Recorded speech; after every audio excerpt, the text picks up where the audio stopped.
கரங்களை வைத்து நம்ம ஜெபிக்கலாம். ஸ்தோத்திரிக்கிறோம் பிதாவே, உங்கள் கிருபைக்காக இரக்கங்களுக்காக நன்றி செலுத்துகிறோம். இந்த நாளை எங்களுக்கு ஆசீர்வதித்து தருவீர் என்பதை விசுவாசிக்கிறோம் அப்பா. ஆண்டவருடைய கரங்கள் எங்களை நேர்த்தியான அந்த சமயத்துக்கு நிறைவேற்ற பண்ண ஆண்டவர் கிருபை செய்வீராக. ஆண்டவருடைய இரக்கங்கள் வெளிப்படட்டும். உங்கள் வல்லமைக்குள்ள ஒப்பு கொடுக்குறோம், கிருபைக்குள்ள ஒப்பு கொடுக்குறோம். இரக்கமுள்ள அன்பு எங்களுக்கு உங்கள் இரக்கத்தை அதிகமாய் ஊற்றும்படி ஜெபிக்கிறோம் ஏசப்பா. கர்த்தர் எங்களோடு இருக்கிறீர் என்பதை விளங்க பண்ணுங்க. ஆண்டவருடைய நன்மை, ஆண்டவருடைய கிருபை வெளிப்படும்படி ஜெபிக்கிறோம் இயேசுவின் நாமத்தில் பிதாவே, ஆமென். அல்லேலூயா. இந்த ஆண்டிலேயே ஆண்டவர் நமக்கு கொடுத்த வார்த்தை, நீ ஆசீர்வாதமாய் இருப்பாய். இன்றைக்கு தேவனுடைய கரங்கள் நம்ம மேல அதிகமா என்ன பண்ணுது? வெளிப்படுது. ஒரு மனிதனுடைய ஆசீர்வாதத்தை எப்படியெல்லாம், இது ஆபிரகாமுக்கு கர்த்தர் கொடுத்தார். ஆபிரகாமுக்கு கர்த்தர் கொடுக்கிற ஒரு காலங்களில் சூழ்நிலைகள்லாம் எப்படி இருந்துச்சுன்னா, இந்த அளவுக்கு டெவலப் கிடையாது. ரொம்ப வெளிச்சம் இல்லாத ஒரு காலம். இன்னும் சொல்ல போனால் அது பழைய காலங்களில் கொடுத்தார். ஒருவேளை இந்த 2024 இதே ஆசீர்வாதத்தை பெறணும் அப்படின்னா அவனுடைய வாழ்க்கையில் என்னென்ன சூழ்நிலைகள், அவன் எப்படி இருந்தால் இந்த 2024 அவன் ஆசீர்வாதமாக பெற்றுக்கொள்ள முடியும், இதை குறித்து தான் இன்றைக்கு என்ன பண்ண போகிறோம், பார்க்க போகிறோம்.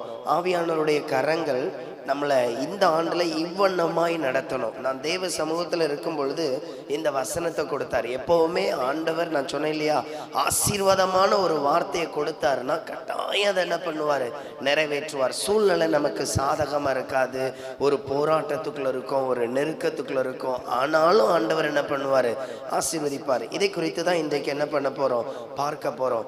நீ ஆசீர்வாதமாய் இருப்பாய். ஆபிரகாமுக்கு இந்த சூழ்நிலை சொல்லும் பொழுது அவனுடைய வாழ்க்கை எல்லாமே வெறுமையாக தான் இருந்துச்சு. நன்மையை பார்க்கல, நன்மையை பெறல, அப்படிப்பட்ட சூழ்நிலை. ஆபிரகாமுக்கு குறித்து இன்னொரு விசேஷம் தெரிஞ்சுக்கிடலாம்.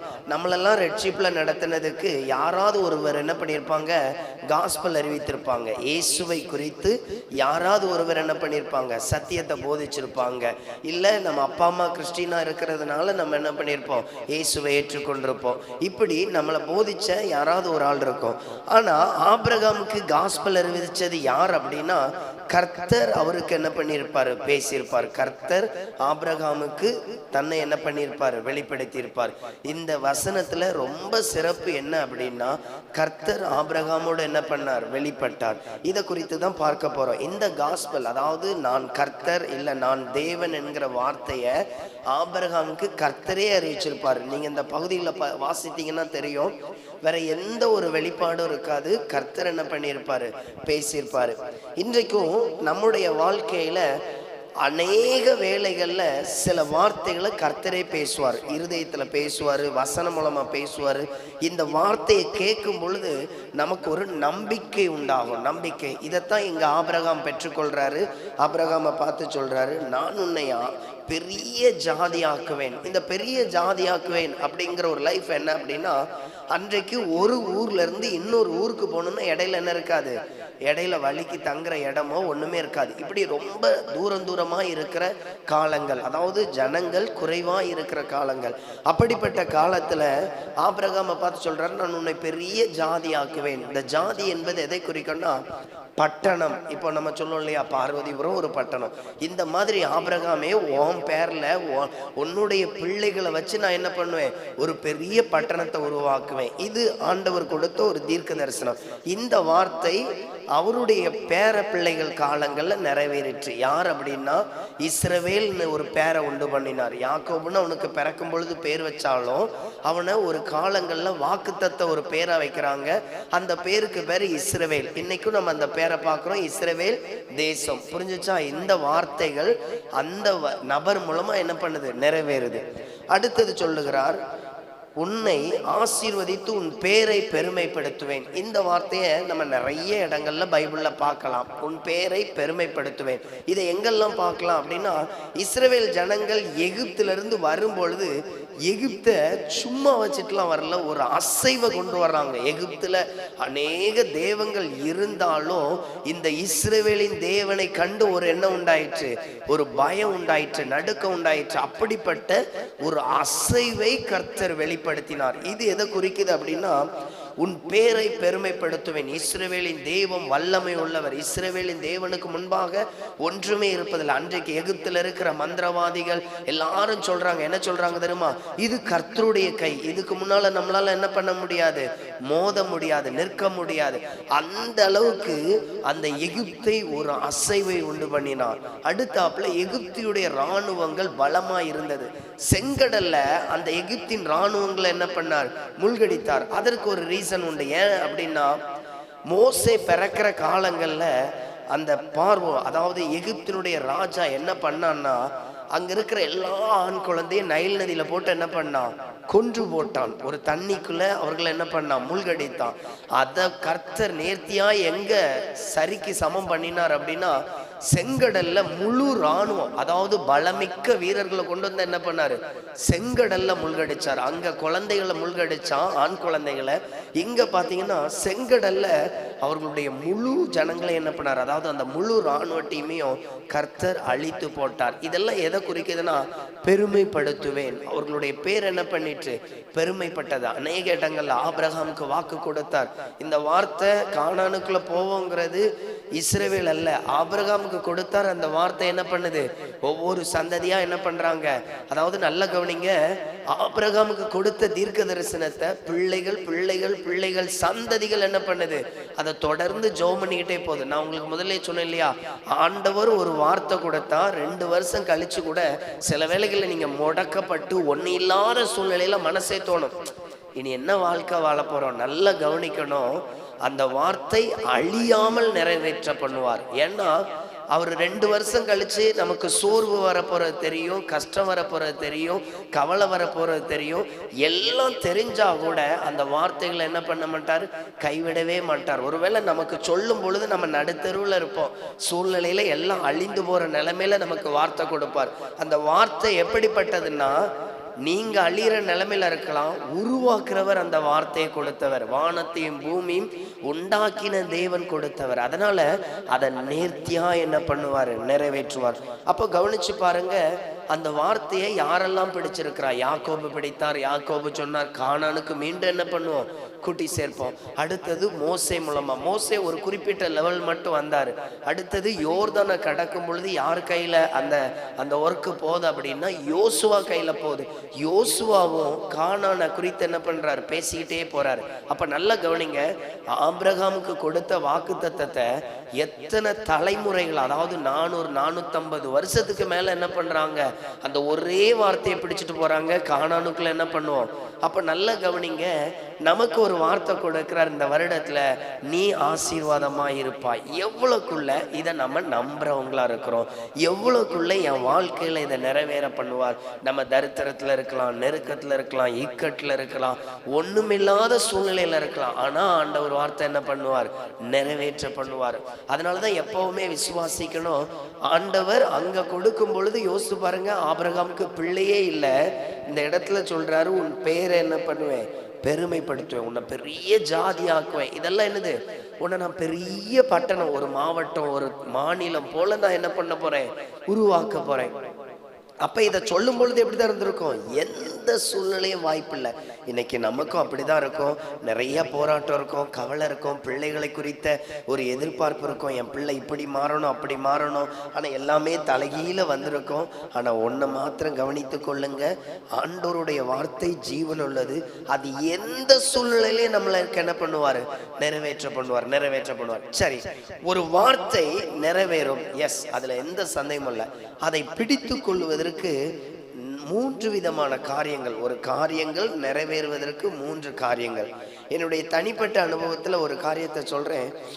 எப்போதுமே நான் என்ன பண்ணுவேன் அப்படின்னா, ஜெபம் பண்ணி, ஆண்டவர் எப்போது நான் கவலையா இருக்கிறேனோ புதிதான வார்த்தைகளுக்காக காத்திருப்பேன். ஆண்டவர் புதிதாக ஏதாவது என்ன பண்ணணும், வெளிப்பாடு கொடுக்கணும், இனி வர நாட்களை எப்படி நடத்த போறாரு, இதை குறித்து எனக்கு என்ன பண்ணணும் தெரியணுங்கிறக்காக என்ன பண்ணுவேன், காத்திருப்பேன். ஒன்று.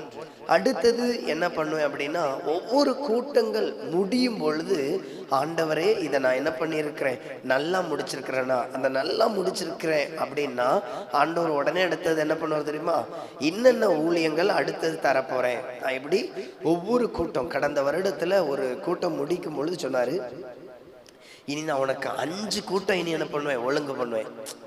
சரி, ஆண்டவர் சொல்லிட்டார். தொடர்ச்சியா அந்தந்த வாரத்துல அடுத்தடுத்த கூட்டங்கள். அடுத்தது ஒரு தடவை சொன்னாரு, இத்தனை கூட்டம் என்ன பண்ணுவேன், நான் ஒழுங்கு பண்ணுவேன். அதை சொல்லும் பொழுது உடனே என்ன பண்ணிடுவேன், எழுதிடுவேன். ஆண்டவர் அடுத்தது என்ன பண்ணுவாரு. ஆனா எங்க இருந்து வரும், எப்படி வரல, ஆண்டவர் சொல்லியிருக்கிறார், என்ன பண்ணுவாரு, நிறைவேற்றுவார். இந்த வருடத்துல நான் சில இடங்கள்ல, அதாவது 1ஆம் தேதி சில இடங்கள்ல கூட்டம் நடத்தும் பொழுது ஆண்டவர் சொன்னாரு, அடுத்தது இந்த வருடத்துல உனக்கு இப்படி கூட்டம்லாம் என்ன பண்ணுவேன், தருவேன்.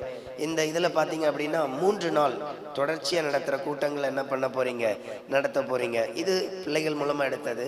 ஆனா ஆண்டவர் நான் இந்த வருடம் 1ஆம் தேதி கூட்டத்தை முடிச்சு நான் ஜெபம் பண்ணும் பொழுதே இதெல்லாம் என்ன பண்ணாரு, கொடுத்தாரு. அடுத்தடுத்து ஒன்று என்ன பண்ணுவேன், புரியுதா உங்களுக்கு? ஆண்டவர் நம்மளோட பேசுவாரு. எதை குறித்து பேசுவார்னா, நன்மைகளை குறித்து பேசுவார். எப்போதும் இந்த நம்பிக்கை இருக்கணும், நன்மைகளை குறித்து பேசுவார். நம்மள நிறைய பேருக்கு கவலை இருக்கும் பொழுது அழிவை குறித்து சிந்திப்போம். நம்முடைய சிந்தைகள்ல என்ன தெரியுமா, இதுல தோல்வி அடைஞ்சிட்டா எப்படி இருக்கும், இதுல தலை குனிஞ்சிட்டா எப்படி இருக்கும், இப்படி துக்கங்களையும் கவலைகளையும் மண்டையில ஏத்திட்டு என்ன பண்ணுவோம். அதனாலதான் பாத்தீங்கன்னா இதெல்லாம் யூதாஸ் காரியத்துடைய கேரக்டர். யாருடைய கேரக்டர், யூதாஸ் காரியத்து. யூதாஸ் காரியத்துக்கு என்ன தெரியுமா, தப்பு பண்ணிட்டான். அவன் எந்த பக்கத்துல போய் ஒப்பு கொடுத்தான்னா, அன்றைக்கு இருந்த ஊழியர்கிட்ட போறான், குற்றமில்லாத ரத்தத்தை என்ன பண்ணிட்டேன், காட்டி கொடுத்துட்டேன். அவங்கள்ட்ட பதிலே கிடையாது, அவங்கள்ட்ட விடுதலையே கிடையாது. அப்போ விடுதலை தர முடியாத நபர்கிட்ட போய் அவன் கேட்ட உடனே அவன் சொல்றாங்க, அது வாம்பாடு அப்படின்னு என்ன பண்றாங்க. அதை கேட்டுட்டு அவனால மேலும் தாங்க முடியல, நாண்டு கொண்டு செத்தான். ஒண்ணு. அடுத்தது சவுல் ராஜா, அவர் தோல்வி அடைஞ்சு போகும் பொழுது அவர் எங்க தன்னை தாழ்த்தல அப்படின்னா, தேவ சமூகத்துல என்ன பண்ணல, அர்ப்பணிக்கல. மந்திரவாதிட்ட போனாரு. சில வேளைகள்ல அவர் மாம்சத்துல மல்லு கட்டினாரு, தோல்வி அடைஞ்சார். அதாவது ஒரு மனிதனுடைய வாழ்க்கையில வருகிற போராட்டங்கள்ல இயேசுவை பார்த்து போகிற பழக்க வழக்கங்கள் இருக்கணும். நம்ம எல்லாருமே குறைவுள்ள மனிதர்கள். இங்கு நிறைவா யாரும் இருக்க முடியாது. எல்லார்ட்டையும் ஃபால்ட் இருக்கும், எல்லார்ட்டையும் ஏதோ ஒரு குறை இருக்கும், ஜென்ம குணாதிசயங்கள் இருக்கும். ஆனா இயேசு எப்போதுமே நம்ம அவர் பக்கம் போகும் பொழுது அந்த குறைவுகளை மாற்றி ஆசீர்வாதத்தின் நன்மை என்ன பண்ணுவாரு, வெளிப்படுத்துவார். இது ஆண்டவருடைய ஆசீர்வாதம். அப்போ நல்லா கவனிக்கணும், எப்பவுமே இந்த லைஃப் ஸ்டைலை கடைபிடிக்கணும். நம்முடைய தோல்விகள் நெருக்கங்கள்ல ஆண்டவரை பின்பற்றுகிற ஒரு பழக்க வழக்கம். ஏன் அப்படின்னா அந்த சூழ்நிலை, அதை பார்த்தீங்க அப்படின்னா பேதுரு மறுதளித்தாரு. நீ மறுதளிச்சுட்டு என்கிட்ட வந்து மன்னிப்பு கேட்பேன்னு பேதுருவை பார்த்து என்ன பண்ணல, இயேசு சொல்லவே இல்லை, மறுதளிப்பான் அப்படின்னு மட்டும்தான் சொன்னாரு. ஆனா அதே பேதுரு பார்த்தீங்க அப்படின்னா இயேசு கிட்ட ஒரு கட்டத்துல வந்து என்ன பண்றாரு, நான் தவறு செய்துட்டேன், என்ன பண்ணுங்க, மன்னிங்க. ஆனா பாருங்க, பேதுருக்கு மறுபடியும் கிருபை கிடைச்சிச்சு. அவனை ஒரு நல்ல ஆசீர்வாதமா என்ன பண்ணாரு, நடத்தினார். அப்ப நல்லா கவனிங்க, நம்மளுடைய தோல்விகள் நம்மளுடைய கஷ்டங்கள் இயேசு கிட்ட போறோமா, நமக்கு நிறைய நெருக்க வரும். இங்க இருக்கிற எல்லாருக்கும் கண்ணீர், பாடு, வேதனை, கவலை வருவது எளிது, இது உண்மைதான். ஆனா இயேசு கிட்ட போற பழக்க வழக்கங்கள் என்ன பண்ணணும், இருக்கணும். இது நம்மளை தேவன் என்ன பண்ணுவாரு, எதிர்பார்ப்பார். அப்போ நல்ல கவனிங்க, ஆண்டவர் நம்மளை ஆசீர்வதிக்கிறதுக்கு நம்ம கிட்ட இருக்கிற குறைகளா இருக்கட்டும், கஷ்டமா இருக்கட்டும், இயேசுகிட்ட நம்ம ஒரு சார்ந்து இருக்கிற ஒரு லைஃப் ஸ்டைல். அடுத்தது, நம்ம எப்போதுமே நமக்கு நிறைய திறமைகள் கொடுப்பார். ஜெபம் பண்றவங்களுக்கு உண்மையிலேயே கிருபை வரங்கள் இருக்கும். கிருபை வரங்கள்னா என்ன தெரியுமா, நிறைய ஊழியக்காரங்கள்ட்ட போய் ஜெபம் பண்ணியிருப்பாங்க. நீங்க ஒரு சின்ன ஜெபம் பண்ண உடனே அங்க அற்புதம் நடந்துரும். ஜெபம் பண்ற அந்தரங்கத்துல தனித்து தேசத்திற்காக மன்றாடுகிற ஜெப வீரர்கள் ஒரு சின்ன ஜெபம் பண்ண உடனே அற்புதம் நடந்துரும். இது வந்து கிருபையின் வரங்கள். கிருபையின் வரங்கள் தெரியுமா, தகுதி இல்லாம நீங்க ஜெபம் பண்ண உடனே அங்க ஒரு அற்புதம் நடந்துரும். ஒண்ணு. அடுத்தது பாத்தீங்க அப்படின்னா, நாளைக்கு நடக்க போற காரியத்தை நீங்க மனசுல நினைச்சாலே அது அப்படியே உங்க மன விருப்பத்தை நிறைவேற்றுவார். மன விருப்பங்கிறது ஜபத்தில் அல்ல. நீங்க ஒரு பிரயாணம் போறீங்க, இந்த காரியம்லாம் இப்படி நடந்தா நல்லா இருக்குமே அப்படின்னு அப்படி சிந்திக்கும் பொழுதே என்ன பண்ணும், அது நடக்கும். வியாழக்கிழமை மத்தியானம் மட்டும்தான் சாப்பிட்டேன். அதுக்கப்புறம் சாப்பிடணும்னு நினைச்சேன், எனக்கு டைம் கிடைக்கல. அடுத்தடுத்த ப்ரேயரு ஓடிக்கிட்டே இருந்தேன். கடைசியில் எனக்கு தெரிஞ்ச சிலருக்கு ஃபோன் போட்டேன், எனக்கு சாப்பாடு வாங்கிட்டு வரணும் அப்படின்னு சொல்லி சிலருக்கு ஃபோன் போட்டேன். அவங்க வீட்டுக்குள்ளே போயிட்டாங்க. சரி, இன்னைக்கு என்ன கிடையாது. அப்போ மறுபடியும் மனசில் நினச்சேன், நாளைக்கு எனக்கு என்னென்ன சாப்பாடெல்லாம் கிடைச்சா எப்படி இருக்கும், நல்லா இருக்கும். அடுத்த நாள் காலையில் என்ன பண்ணேன், ஒரு ஹோட்டல், அதாவது டீ குடிக்கணும்னு தான் ஆண்டவர்கிட்ட ஜெபம் பண்ணேன். நிறைய இடங்கள்ல நான் சாப்பிட போறதுக்கெல்லாம் ஜெபம் பண்ணுவேன், என்னென்ன சாப்பிட போகணும், எந்த ஹோட்டலில் நிறுத்தலாம். அப்போது ஒரு ஹோட்டல் பக்கத்தில் வந்தேன், இது வேண்டாம் அடுத்தது போவோம் அப்படின்னு சொல்லிட்டு அடுத்தது நேரே பார்த்து ஒரு ஹோட்டலில் போனேன். அங்கே போய் தோசை அது இதுன்னு வாங்கி சாப்பிட்டுட்டு அடுத்த ப்ரேயர். நான் என்னெல்லாம் வியாழக்கிழமை நைட்டு இதெல்லாம் காலையில் நாளைக்கு சாப்பிடணும், இல்லை இது கிடைச்சா நல்லா இருக்கும்னு நினச்சனோ அது எல்லாம் நேர்த்தியாக ஒரு புள்ளி மாறாமல் அந்த வீட்டில் அந்த சாப்பாடு ஒழுங்கு பண்ணியிருந்தேன். அதாவது மன விருப்பத்தை நிறைவேற்றுகிற தேவன் சின்ன சின்ன காரியங்களையும் உங்கள் மேலே ஆசீர்வதிப்பார். சின்ன சின்ன காரியங்கள், இது நம்ம திறமையில அல்ல, நம்ம பெரிய பரிசுத்தவான், நம்மளுடைய பெரிய நான் வந்து ஒரு பெரிய பாக்கியவான் அப்படியெல்லாம் கிடையாது. ஆண்டவர் நம்முடைய தகப்பன்.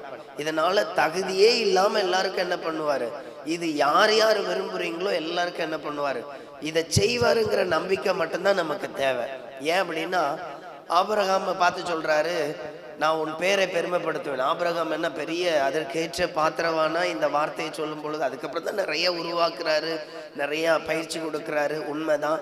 பட் அந்த வார்த்தையை சொல்லும் பொழுது ஆபிரகாம் யார் தான், கர்த்தரையே அறியாத ஒரு மனிதன். அப்பந்தான் காஸ்பல் அறிவிக்கப்படுகிறது, அங்கே என்ன பண்ணுகிறது, அது சொல்லப்படுகிறது. ஓகே சரி, அப்போ இப்படி நம்மளை என்ன பண்ணுவார், ஆசீர்வதிப்பார். சரி, ஆசீர்வாதத்தை பெற்றுக்கொள்ள இந்த 2024 நம்முடைய தனிப்பட்ட வாழ்க்கை எப்படியெல்லாம் இருக்கணும், அது நல்லது, இதை குறித்து பார்க்க போறோம்.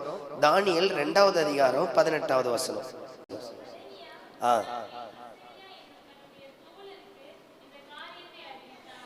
நல்ல கவனிங்க. தானியேல் கிட்ட ஒரு ஜெபக்குழு இருந்துச்சு. அவனுடைய 3 நண்பர்கள், எங்க தோழர்கள், நண்பர்கள் சொல்லிக்கலாம். சரி கவனிங்க, இந்த 3 நண்பர்கள்ட்டையும் அவனுக்கு வர்ற இக்கட்டு, அவனுக்கு வர்ற போராட்டங்களை ஷேர் பண்ணி ஜெபம் பண்ற பழக்கங்கள். ஒரு கிறிஸ்தவனுக்கு இல்லை இயேசுவை ஏற்றுக்கொண்ட ஒரு மனிதனுக்கு சொந்தக்காரங்க, பணபலம், பதவி, படிப்பு, இது எவ்வளோ ஒரு மனிதனுடைய வாழ்க்கைக்கு அவசியமோ அப்படி ஒரு மனிதனுக்கு ஜெபக்குழு அவசியம். ஒரு மனிதனுக்கு என்ன அவசியம், ஜெபக்குழு. இந்த ஜெபக்குழு யார் இருக்கிறார்களோ, உண்மையான ஜெப நண்பர்கள் இருக்கும் பொழுது அவங்க வாழ்க்கையில நிறைய ஆசீர்வாதங்கள் நடக்கும், நிறைய ஆசீர்வாதங்கள். அவன் வந்து இந்த ஜெபக்குழுக்கள் வந்து இங்க பாத்தீங்க அப்படின்னா, ராஜா ஒரு காரியத்தை கண்டுட்டு இதை வெளிப்படுத்தல அப்படின்னா நான் என்ன பண்ணுவேன், இந்த தேசத்துல இருக்கிற ஞானிகள் இப்படி பெரிய பெரிய ஆட்கள்லாம் நான் கொன்று போடுவேன். இங்க உடனே என்ன பண்றாரு, இந்த தானியேல் தன்னுடைய நண்பர்களோடு சேர்ந்து ஜெபிக்கிறார். இந்த சேர்ந்து ஜெபிக்கிறதுல என்ன அர்த்தம், என்ன மாற்றம் நடக்குது அப்படின்னா, முதலாவது என்ன அப்படின்னா, ஒரு மனிதனுக்கு பயமில்லாத வாழ்க்கை இருக்கும். ஜெபக்குழு ஒரு மனிதனுக்கு என்ன இருக்கும், பயமில்லாத வாழ்க்கை. இன்னைக்கு நம்மள நிறைய பேர்கிட்ட ஜெபக்குழுக்களின் அனுபவங்கள் குறைவா இருக்கும். ஜெபக்குழுக்கள் நான் சொல்ற புரிஞ்சுச்சா, சொந்தக்காரர்கள், நம்மளுடைய பண ரீதியா இருக்கிற சப்போர்ட்டர், அடுத்தது பாத்தீங்க அப்படின்னா நம்முடைய உறவினர்கள், இவங்க எல்லாருமே நம்ம வாழ்க்கையில ஏதோ ஒரு சந்தோஷத்துல என்ன பண்ணுவாங்க, இணைந்திருப்பாங்க. நம்ம ஆவிக்குரிய நண்பர்கள், அதாவது ஜெபக்குழுக்கள் எப்போது நமக்கு என்ன பண்ணணும், இருக்கணும். இது மிகவும் அவசியமான ஒன்று, இது மிகவும் அவசியமான ஒன்று. இதைத்தான் ஆண்டவர் என்ன பண்றாரு, இந்த நாள்ல சொல்றாரு, இந்த வருடத்துல நமக்கு நன்மையாகவே நடக்கணும் அப்படின்னா ஜெபக்குழுக்கள்ல இருக்கிற லைஃப் என்ன பண்ணுங்க, கடைபிடிங்க. தானியேலுடைய நண்பர்கள் இவங்க சாதாரண காரியத்தை இந்த ஜெபமணி தெரிந்து கொள்ளல. அந்த ராஜா பார்த்த ஒரு கண்ட கனவு அவனுக்கே மறந்து போச்சிருச்சு. ஆனா இருதயத்துல என்ன இருக்கு, ஒரு கலக்கம் உள்ள ஒரு சூழ்நிலை. ஆனா தானியேலுடைய நண்பர்கள் நேர்த்தியா அதை என்ன பண்றாங்க, அதை ஜெபம் பண்ணி, அந்த ஜெபம் எப்படி இருக்கும் தெரியுமா, அதை குறித்து ஒரு வெளிப்பாடு கவனிங்க. ஆண்டவர் இதை பேசி சொன்னார். அதாவது 4 பேர் 5 பேர் கூடி ஜெபம் பண்ணும் பொழுது ஒரு சூழ்நிலை ரொம்ப மோசமா இருக்கு. ஜெபம் என்ன கொடுப்பார் அப்படின்னா, ஒவ்வொருத்தருக்கும் ஒவ்வொரு வெளிப்பாடு கொடுப்பார், ஒவ்வொருத்தருக்கும் ஒவ்வொரு வெளிப்பாடு. இந்த வெளிப்பாடை விளங்கி கொள்ள அதனுடைய ரகசியங்களை என்ன பண்ண முடியும், அறிந்து கொள்ள முடியும். இந்த ரகசியம் நமக்கு தெரியும் பொழுது எளிதில் என்ன பண்ணலாம், அந்த போராட்டத்தில இருந்து ஜெயிக்கலாம். இதுதான் நம்மளுடைய ஆவிக்குரிய வாழ்க்கையில தேவன் எதிர்பார்க்கிற ஒரு தன்மைகள். அப்ப நல்லா கவனிங்க, இங்க வந்திருக்கிற உங்கள்ல எத்தனை பேர் ஜெபக்குழுக்களின் வாழ்க்கை, ஜெபக்குழுக்கள் மூலமா நம்முடைய பிரச்சனைகளை ஜெயம் எடுக்கிறோம். ஜெபக்குழுக்கள் மூலமா நம்முடைய பிரச்சனைகள், எப்போதுமே ஒரு மனிதன் ஜெபக்குழுக்களுக்கு போகும் பொழுது அவனுக்கு என்னென்ன உண்டாகும்னா, தாழ்மை கொண்டு வருவார். என்ன கொண்டு வருவார்னா ஜெபக்குழுக்கள்ல தாழ்மை. ஏன் அப்படின்னா ஜெபக்குழுக்கள்ல மேன்மையா ஒண்ணுமே என்ன பண்ணாது. ஏன்னா ஒவ்வொருத்தர் மாறி மாறி ஜெபம் பண்ணுவாங்க. இந்த ஜெபக்குழுக்கள் ஆவிக்குரிய ரீதியில நடத்தும் பொழுது ஒன்றே ஒன்று இருக்கும், அதை லீட் பண்றது கர்த்தரா இருப்பார். யாரா இருப்பாரு? கர்த்தரா இருப்பார். அப்போ என்ன உண்டாகும்னா இந்த ஜெபக்குழுக்கள் ஒரு லைஃப் வந்து இயேசுவோடு இணைந்திருந்து நடத்துற ஒரு ஜெபம். அப்போ ஜெபக்குழுக்கள் இருக்கிற ஒரு வாழ்க்கையில நிச்சயமா போராட்டத்தை ஜெயிக்கலாம். எதை ஜெயிக்கலாம்? தானியேல் இவர்கள் எல்லாருக்கும் மரணத்துக்கு எதுவான ஒரு போராட்டம் வந்திருக்கு. இவங்க கூடி ஜெபம் பண்ணி ஒரு பெரிய ஜெயத்தை என்ன பண்றாங்க? பெற்றுக்கொள்றாங்க. ஒன்று. இரண்டாவது, நம்மளுடைய வாழ்க்கையில என்ன அனுபவங்கள் இருக்கணும் எடுத்துக்கொள்ளுங்க. அப்போஸ்தலர் 2:4.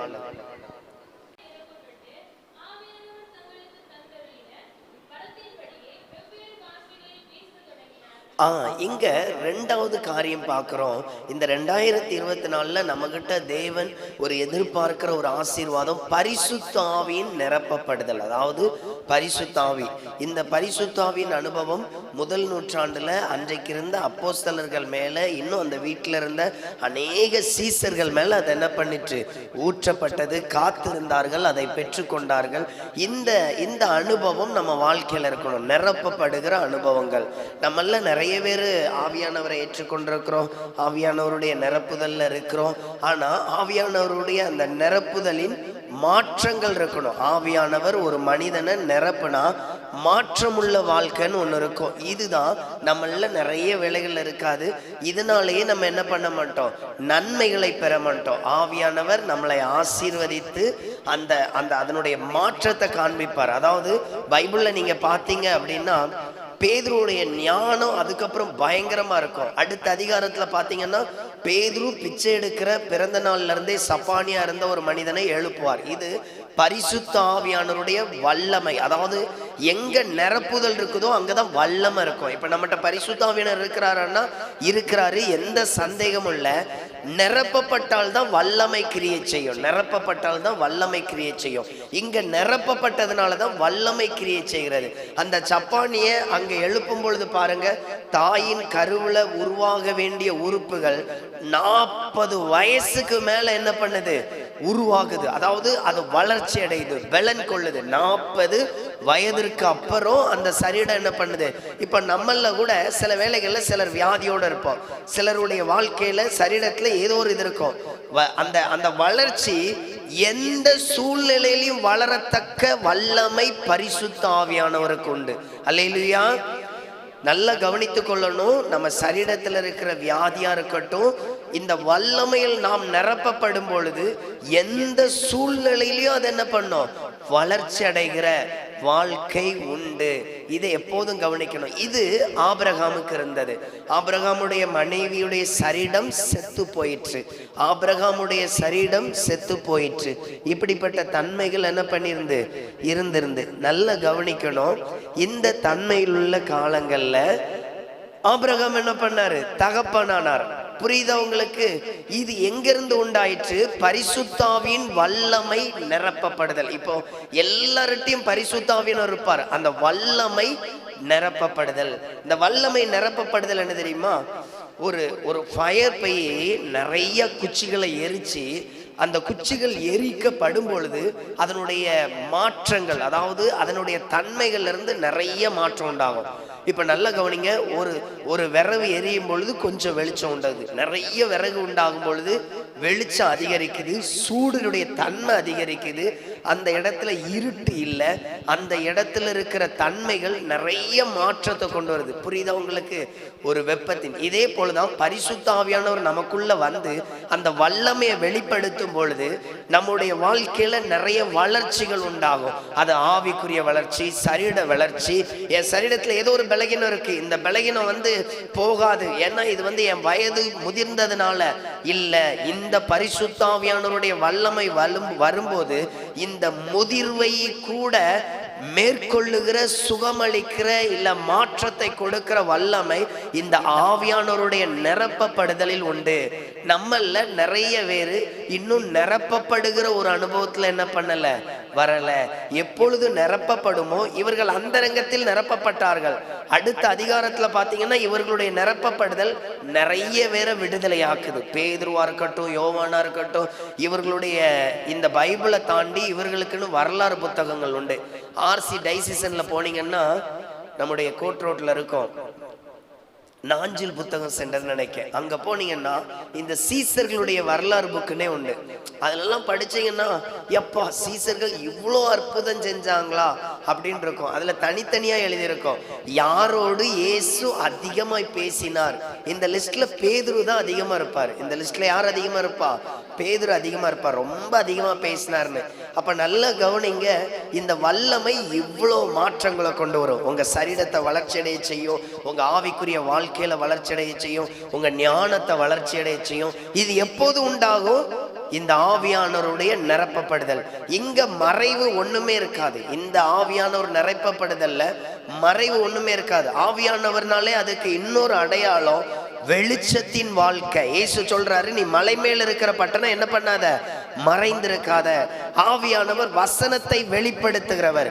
அப்போ ஒரு மனிதனுக்குள்ள ஆவியானவருடைய நிரப்பப்படுதல் வரும் பொழுது அவன் வெளிச்சத்துல வாழ்வான். அவன்கிட்ட மறைவு இருக்காது, அவனுக்கு எந்த தடையும் இருக்காது, அவனுடைய செய்கைகள் நேர்த்தியாய் ஆசீர்வதிக்கப்படும். இதுதான் ஆவியானவருடைய வளர்ச்சி. அப்ப இங்க இருக்கிற உங்கள கவனித்துக் கொள்ளுங்க, நிரப்பப்படுதல்ல இருக்கிறோமா? நிரப்பப்படுதல் ஆவிக்குரிய வாழ்க்கையில. அதான் நான் சொல்றேன் இல்லையா, சிலருடைய சாட்ச நம்ம கேட்டிருப்போம், சிலருடைய வியாதி மாறும் பொழுது கேட்டிருப்போம். அப்ப அது எப்படி நடக்குது, என்ன நீ நடக்குது அப்படின்னா இந்த ஆவியானவருடைய வளர்ச்சி. சிலவங்க சொல்லுவாங்க இல்லையா, நான் நடக்க முடியாம இருந்தேன், என்றைக்கு அந்த ஆவியானவருடைய வல்லமை என்னை தொட்டதோ அப்பொழுது என்னுடைய பலகீனம் மாறிட்டுன்னு சொல்லுவாங்க, என் கண் பார்வை சரியாயிட்டுன்னு சொல்லுவாங்க. இது அந்த நிரப்பப்படுதலின் வல்லமை. இது பெந்தேகோஸ் நாட்கள்ல அன்றைக்கு இருந்த எல்லார் மேலே ஊற்றப்பட்டதுனால அவர்களுடைய ஞானங்கள் பல மடங்காய் பெருகிற்று. அவர்களுடைய செய்கைகள் வல்லமை கிரியை செய்ய ஆரம்பிச்சிருச்சு. அவங்களுடைய ஞானம் பலமாய் ஊழியம் செய்ய பலப்படுத்தினது. அப்போ இது எதை குறிக்கிறது என்றால் ஆவியானவருடைய ஒரு விசேஷித்த நிரப்பப்படுதல். பரிசுத்த ஆவியில என்ன பண்ணாங்க, நிரப்பப்பட்டாங்க. அடுத்தது பரிசுத்த ஆவியானவருடைய வாழ்க்கை, பரிசுத்த ஆவியானவருடைய வழி நடத்துதல். இது எப்படி இருக்கு பாருங்க. யோவான் 14வது அதிகாரம் 26வது வசனம்.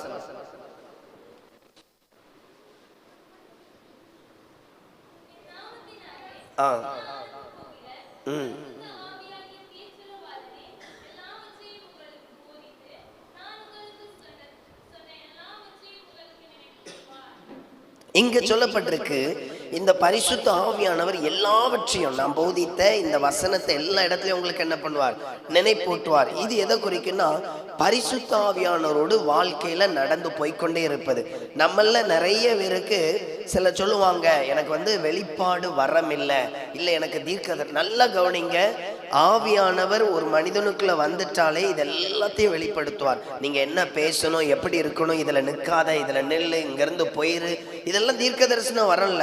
ஆவியானவர் லீட் பண்ணுகிற, இதை என்ன சொல்றதுன்னா ஆவியானவருடைய அனுபவம், ஆவியானவருடைய நம்ம வாழ்க்கையில இருக்கிற இந்த ஆவியானவர் நம்முடைய வாழ்க்கையில நடத்துகிற ஒரு அனுபவம். இதை இயேசு எப்போது என்ன பண்றாரு, நம்ம வாழ்க்கையில நிறைவேற்ற விரும்புகிறார். அதனாலதான் அவர் கடைசியா சொல்லி இருக்கிறார், இந்த ஆவியானவர் உங்களை என்ன பண்ணுவாரு, நான் சொன்ன வார்த்தையெல்லாம் சொல்லி உங்களை என்ன பண்ணுவார், நினைப்பூட்டுவார். அப்ப இயேசு பொய் சொல்லுவாருன்னா பொய்யே சொல்ல மாட்டார். யாரெல்லாம் இயேசுவை ஏற்றுக்கொண்டிருக்கிறோமோ எல்லாருக்குள்ளேயும் ஆவியானவர் நினைப்பூட்டி கொண்டே இருப்பார். எல்லாருக்குள்ளேயும் ஆவியானவர் பேசிக்கிட்டே இருப்பார். சிலருக்கு அந்த ஆவியானவருடைய வழி நடத்துதல்ல வளர வளர அது ஒரு வெளிப்பாடு வரம் போல காட்சி அளிக்கும். அவங்களுக்கு மறைவா ஒண்ணுமே இருக்காது. நான் சில ஊழியர்களை குறித்து சில இடங்கள்ல வெளிப்பாடு பார்ப்பேன். கடந்த ஆண்டு கடைசி, அதாவது டிசம்பர் கடைசியில ஒரு கூட்டத்துல பேருக்கும் பொழுது நிறைய ஊழியர்களை குறித்து பேசினார் தனி ஜபத்துல. அப்ப பேசும்பொழுது பர்டிகுலரா ஒரு ஊழியரை குறித்து பேசினார். நான் அப்போ சரி ஆண்டவரே, ஆல்ரெடி பேசிட்டாரு, நான் அப்போ அதெல்லாம் என்ன பண்ணிட்டேன், ஜெபம் பண்ணி எடுத்து வச்சுட்டேன். மறுபடியும் ஆண்டவர் பேசினார்.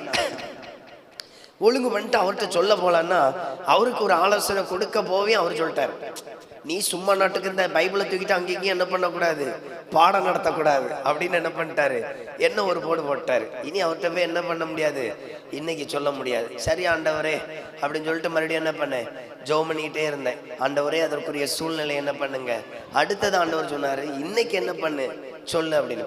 சரி ஓகே. அப்புறம் அன்னைக்கு என்ன பண்றேன் சொல்றேன், இந்த காரியத்தை ஆண்டவர் என்ன பண்ண போறாராம், செய்ய போறாராம், இதுல கவனமா இருக்கணுமா. அதுக்கு அந்த ஊழியக்காரர் அதை ஆண்டவர் எங்களுக்கு அப்பவுமே வெளிப்படுத்திட்டாரு. அதை ஆண்டவர் எங்களுக்கு என்ன பண்ணிட்டாரு, அப்பவுமே வெளிப்படுத்திட்டாரு. அதெல்லாம் ஆண்டவர் எங்களுக்கு பேசிட்டார். நாங்க வந்த உடனே ஜெபம் பண்ணோம். ஆண்டவர் அதை சொல்றதுக்கு 2 நிமிஷத்துக்கு முன்ன கூட்டி கூட சொன்னாரு, இந்த ஆவி வந்தா இவங்களை இப்படி ஓட வைக்கும். அப்புறம் தனி மரமா இருக்கிறது என்னது, உறுதி. புரிந்து கொள்ளுதலும் ஏற்றுக்கொள்ளுதலும் சில வேளைகள்ல. அப்ப நல்லா கவனிக்கணும், பல வேளைகள்ல கர்த்தருடைய வார்த்தையை ஏற்றுக்கொள்ளுகிற ஒரு தன்மை. இது எப்படின்னா ஆவியானவருடைய வழிநடத்துதல். மறுபடியும் சொல்றேன், இது தீர்க்க தரிசன வசனம் அல்ல, இல்ல தீர்க்க தரிசனம் அல்ல. எல்லார்ட்டையும் ஆண்டவர் பேசுவார். வேதத்தை தூக்கி வாசிக்கிற, அது சின்ன பிள்ளைகளா இருக்கட்டும் பெரியவங்களா இருக்கட்டும், எல்லார்ட்டையும் என்ன பண்ணுவார், இடைப்படுவார். இப்படி இருக்கணும், இப்படி இருக்கணும். இதை எங்கிருந்து நடக்கும், எப்படி நடக்கும் அப்படின்னா நல்லா கவனிக்கணும். ஆண்டவரோடு ஒரு மனிதன் நெருங்கும் பொழுது இது தொடக்கம் எப்படி எப்படி இருக்கும், ஒரு மனிதனுக்கு தொடக்கம் எப்படி எப்படி இருக்கும், இதை நம்ம பார்க்கணும்.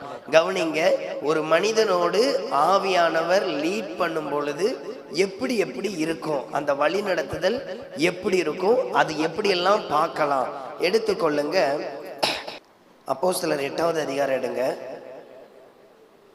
16வது வசனம்.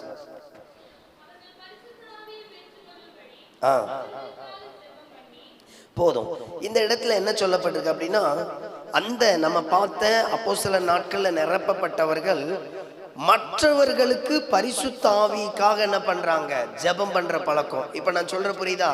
பரிசுத்த ஆவியானவர் ஒரு மனிதன் மேல ஊற்றப்படணும், இல்ல ஒரு மனிதன் மேல வெளிப்படணும் அப்படின்னா இந்த கிருபை யாருக்கு இருக்கும் அப்படின்னா நிரப்பப்பட்ட ஆளுக்கு இருக்கும். யாருக்கு இருக்கும்? இப்ப சிலர் கூட்டத்துல ஜெபம் பண்ணுவாங்க, பரிசுத்த ஆவிக்காக நம்ம இன்னைக்கு என்ன பண்ணுவோம், ஜெபம் பண்ணுவோம் அப்படின்னு. நீங்க சில கூட்டங்களை கேட்டிருக்கலாம், சில கூட்டங்கள்ல இருக்கிற ஜனங்களை கேட்டிருக்கலாம்.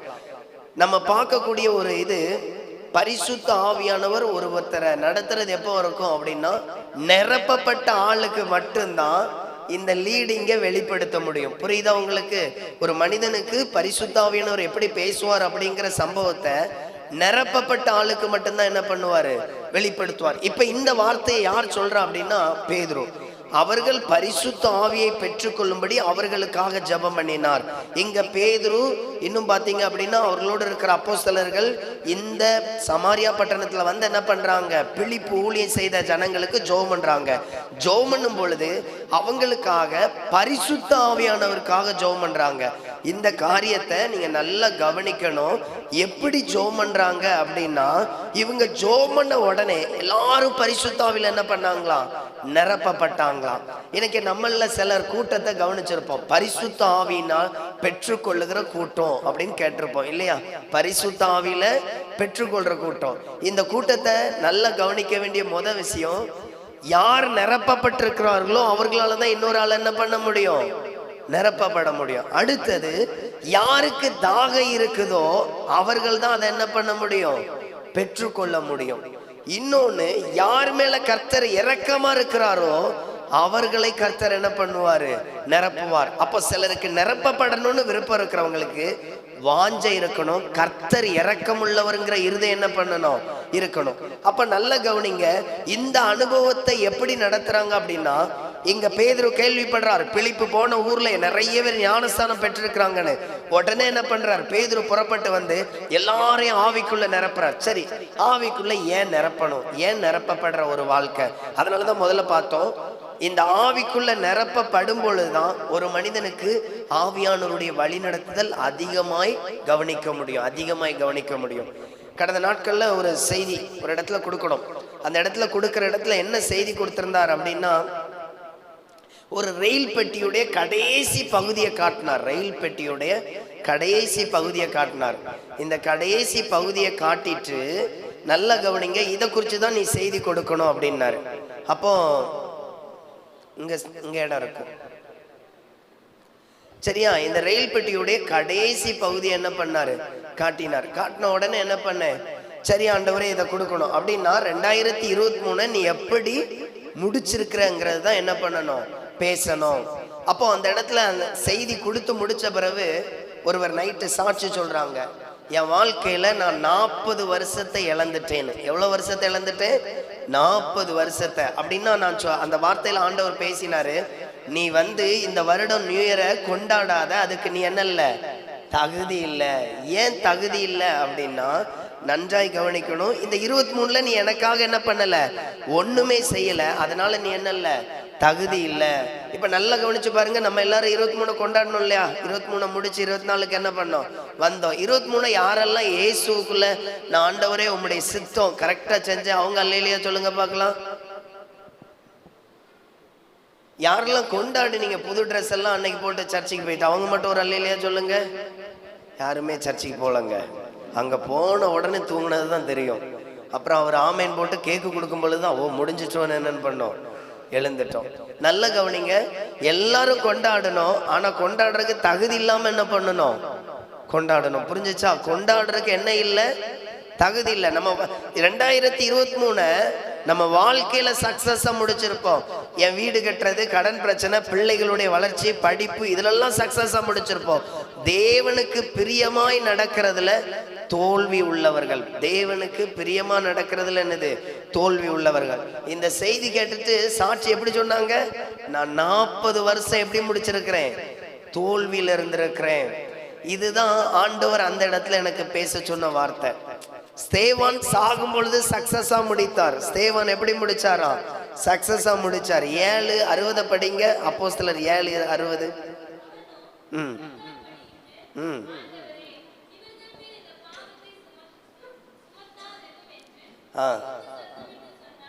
அப்ப நல்லா கவனிங்க, இந்த இடத்துல அவன் எல்லாரையும் மன்னிச்சிட்டு அவன் நித்திரை அடைந்தான் அப்படின்னு சொல்லப்பட்டிருக்கும். அவனுடைய முடிவு எப்படி இருக்கு, சக்சஸா இருக்கு. 2023 உங்க பிள்ளைகள், குடும்பம் எவ்வளவு பேர் சக்சஸா முடிச்சிருப்பீங்க. ஆனா நம்மளும் சர்ச்சைக்கு போறோம்ல, ஒரு நாள் இயேசு வந்தா போவீங்களா? புரியுதா? இயேசு வந்தா போவீங்களா? அப்ப யாரு ஒவ்வொரு வருடத்தையும் சக்சஸா முடிக்கிறோமோ அவங்க இயேசு வரும் பொழுது என்ன பண்ணிடுவோம். அப்போ நல்லா கவனிச்சு பாருங்க, அன்றைக்கு நம்ம யாராதான் இருப்போம், கைவிடப்பட்டவங்களா இருப்போம். அன்றைக்கு கைவிடப்பட்ட, அதான் நல்லா கவனிக்கணும். இன்னைக்கு பாவத்தை இயேசு எப்படி கவனிக்கிறாரா, உங்கள்கிட்ட எப்படி பார்க்கிறாருன்னா, நீங்க பைபிள் படிங்க, அதுல போட்டிருக்கோம், நினைவுகளுக்கு பதில் கொடுக்கிற தேவன்.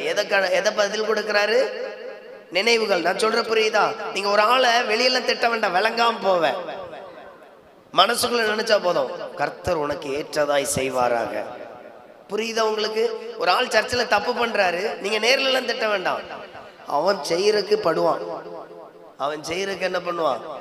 எத்தனை பேர் இப்படி மனசுல திட்டி இருப்பீங்க. ஆண்டவர் சொல்றாரு, நான் வெளியரங்கமா திட்டுறதுக்கெல்லாம் நான் பதில் செஞ்சது பழைய ஏற்பாடின் காலம்.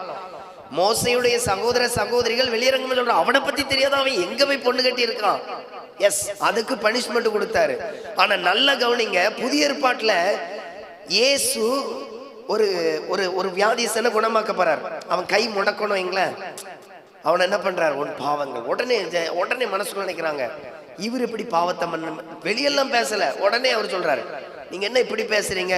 அப்ப எதுக்கு அவர் பனிஷ்மெண்ட் கொடுத்தாரு, மனசுக்குள்ள. இப்ப உங்களை கவனிச்சு பாருங்க, எத்தனை பேரை மனசுல திட்டிட்டு இருக்கிறீங்க.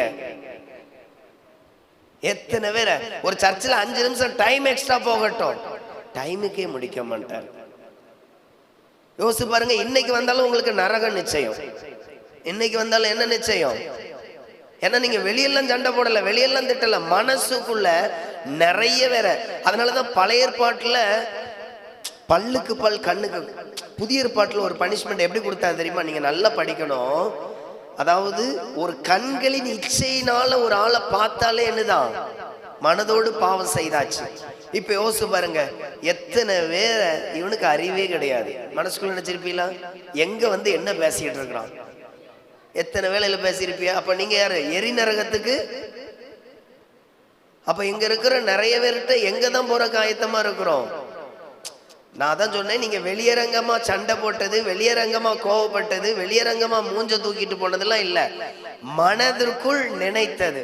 இந்த நினைவுகளுக்கு என்ன உண்டு, பனிஷ்மெண்ட் உண்டு. அப்போ நல்ல கவனிங்க, இவனுடைய மன நிறைவுகள், அந்த நிலைகள் எல்லாமே சக்சஸா இருந்ததுனால சொல்றான், இவர்கள் மேல எந்த பாவத்தை என்ன பண்ணாதீங்க, சுமத்தாதீங்க அப்படின்னு சொல்லிட்டு கர்த்தருக்குள்ள என்ன பண்ணானா, நித்திரடைந்தான். நம்மள இந்த கூட்டத்துக்கு வந்து ஆராதனை இதெல்லாம் முடிச்சிருக்கிறோம். ஐயம் கரெக்டா ஒப்பு கொடுத்துருக்கேன், அவங்க மட்டும் ஒரு அல்லையிலேயே சொல்லுங்க பார்க்கலாம்.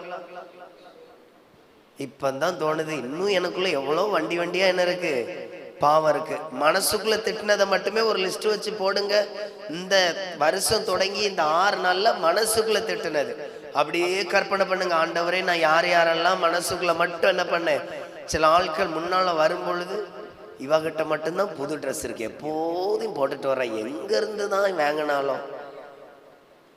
சில ஆட்கள் நமக்கு முன்னால பைக்ல போவான், இவன் மட்டும் ஒதுங்கியே போக மாட்டான், என்னைக்கு விழுறானோ தெரியாது, வெளியே சொல்ல மாட்டான், எங்க வச்சிருக்கோம். எத்தனை பேரை வாழ்த்தி தள்ளி இருக்கிய இந்த 6 நாள்ல யோசித்து பாருங்க. இப்போ உங்களுக்கு என்ன நிச்சயம்? அப்போ நம்ம வெளி தோற்ற பாவம்லாம் வேண்டாம், நினைவுகள் ஆண்டவர். அதனாலதான் பழைய ஏற்பாட்டுக்கும் புதிய ஏற்பாட்டுக்கும் வித்தியாசம். நான் அதனாலதான் சொன்னேன், இந்த 2024 எப்படி நம்ம, அப்போ உள்ள இருக்கிற ஆவியானவர் இதெல்லாம் எடுத்து காட்டிக்கிட்டே இருப்பார். பேசாத, இது பாவம். உங்களை எவ்வளவு வேலையில கைட் பண்றாரு, எவ்வளவு வேலையில அதுல இருந்து மனம் திரும்ப பண்ணியிருக்காரு. மனம் திரும்ப இன்னும் பண்ணாம நீங்க குறை செஞ்சுக்கிட்டே இருக்கிறீங்க, அதாவது தப்பு பண்ணிக்கிட்டே இருக்கிறீங்கன்னா, இந்த ஆவியானவரால் நிரப்பப்படவே இல்ல. மனதிற்குள் பேசுகிற வார்த்தை மூலமாய் உண்டாகிற பாவங்கள். இத பைபிள்ல இயேசு நிறைய இடங்கள்ல சொல்லியிருப்பார். நினைவுகள் நினைவுகள் நினைவுகள். இயேசு ஒரு இடத்துல யோவான்ல சொல்லப்பட்டிருக்கோம், உங்கள யார் குற்றம் செய்யலையோ அவங்க மட்டும் என்ன பண்ணுங்க, கல்லை விட்டு எறிங்க. யாருமே பேச மாட்டாங்க, அவங்க மனசாட்சி குட்டப்பட்டு அப்படியே போயிட்டாங்க. இப்ப யோசிச்சு பாருங்க, நீங்க வெளியே செஞ்ச பாவத்தெல்லாம் விடுங்க, திட்டினது, சண்டை போட்டது, பேசினது, மனசுக்குள்ள நினைச்ச பாவங்கள். இப்போ சில பிள்ளைகள் வருது, உங்க முன்னால சிரிச்சு பேசிக்கிட்டே இருக்கு, யாருக்கிட்டயோ பேசுது, போன்ல பேசுது, சர்ச்சில் பேசுது, வாசல்ல பேசுது. இப்போ உங்க மனசு தோணும், இந்த பிள்ளை என்ன இப்படி. நீங்க வெளியே சொல்லவே இல்லை, ஆனா மனசுக்குள்ள என்ன பண்றீங்க, ஒரு ட்ரெஸ் போட்டு வந்திருக்கு. என்ன ட்ரெஸ் போட்டு வந்திருக்கா சர்ச்சுக்கு? உங்க வாயில பாருங்க எவ்வளவு குற்றம் சாட்டி இருப்பிய. பைபிள்ல சொல்லி இருக்கு, நீ குற்றம் சாட்டாதபடி. இதுக்கெல்லாம் அந்த வசனம்லாம் எங்களுக்கு ஞாபகம் இல்ல தம்பி. நீ குற்றம் சாட்டாதபடி மற்றவர்கள் என்ன பண்ணாத. அப்ப ஆவியானவர் நிரப்பப்படுதல் இருந்தாதான் இந்த குற்றங்கள் குறையும். இந்த குற்றங்கள் என்ன பண்ணும், இதெல்லாம் நம்ம மனசுல இருக்கிறது. ஒரு முறை ஒரு இடத்துல அவங்க நேர்ல நல்லா பேசிக்குவாங்க, அவங்க மாமியார நேர்ல பேசிக்குவாங்க. ஆனா வெளியே யார்ட்டையா சொல்லும் பொழுது எப்படி சொல்லுவாங்க தெரியுமா, அந்த கிளவி இருக்கால ரொம்ப மோசம், என்ன கத்திட்டு கிடக்கு தெரியுமா, சிறையா இருக்கு. ஆனா நேர்ல எப்படி பேசுவாங்க, மாமி வெண்ணி போட்டிருக்கிறேன், குடிச்சிடுங்க, அதுல ரசம் தனியா எடுத்து வச்சிருக்கேன், சாப்பிட்டுடுங்க, சரியா. ஆனா வெளியே வந்தோன்னு அது ஏதாவது புழு புழுன்னே சொல்லிக்கிட்டு இருக்கோம். இந்த பாவம் நேர்ல இல்ல. சரி, இதெல்லாம் வச்சுட்டு ஆண்டவரே என்னை ஆசீர்வதிப்பீராக, ஆண்டவரே என்னை ஆசீர்வதிப்பீராகன்னு ஆசீர்வாதம் வருமா? இது உங்க கண்ணுக்கு என்னைக்காவது பாவம்னு தெரிஞ்சிருக்கா? இந்த நிரப்பப்படுதல் இல்ல, ஆவியானவருடைய அனுபவம் இல்லாதனாலதான் இது என்னன்னே தெரியல. சின்ன பிள்ளைகள் டீச்சரை சொல்லுவாங்க, கூட படிக்கிற பிள்ளைகளை பேசுவாங்க. இன்னும் பாத்தீங்க அப்படின்னா யாரெல்லாம் கிடைக்கிறாங்களோ வறுத்து என்ன பண்ணிடுவாங்க, தள்ளிடுவாங்க. இது எல்லாமே நம்ம கிட்ட வெளியே தெரியாத ஒரு பாவங்கள். அப்போ இந்த காரியங்கள் மாறணும் அப்படின்னா நம்மள்கிட்ட பரிசுத்த ஆவியானவருடைய அனுபவத்திற்காக நீங்க என்ன நடத்துற அந்த ஆசீர்வாதத்தை என்ன பண்ணுங்க, தாங்க. 4வது ஒரு காரியம், எபிரேயர் 6:14. சரி, இறுதியா படிங்க. எபிரேயர் 6:14. நிச்சயமாய் நான்